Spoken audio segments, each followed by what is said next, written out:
Hey guys, this is Curtis Alexander. In this short video, what I want to talk about is a very popular health food. A lot of people consume it, in my opinion. People are probably eating too much of it. And if you do, it can really hurt your thyroid function. So if you're one of those people that maybe has a low thyroid, this is something that you're going to want to take into consideration. And that food is kale. It's, like I said, it's used in a lot of shakes, that sort of thing, but can actually be a big problem for our thyroid. So, few points to consider here. First of all, we know from past experience and studies, for example, there was one in Tasmania, and they actually had a goiter epidemic. And basically, kale can be goitrogenic, meaning it can stop the production of thyroid hormones. And so your pituitary kicks out hormones that tells your body, hey, we need to make more, and you can get this goiter or an enlargement of the thyroid. But they were feeding these cows kale because it's cheap.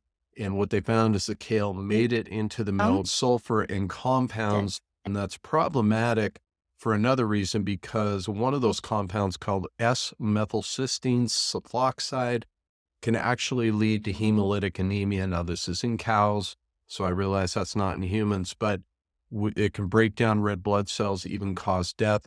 Also contains another goitrogen, not good for your thyroid, called thiocyanate.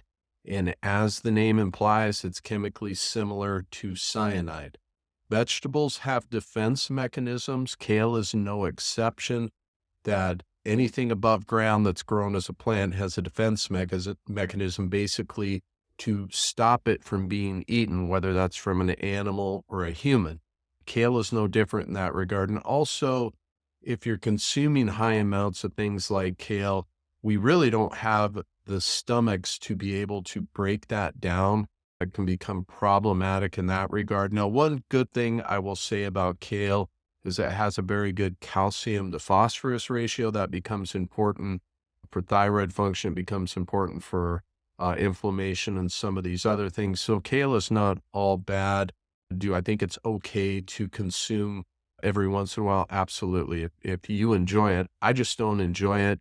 And because it can cause these issues with our health, particularly with our thyroid being goitrogenic, I avoid it. And that's my take on that. So hope this video was helpful, you guys. Please let me know in the comments if there's other topic requests.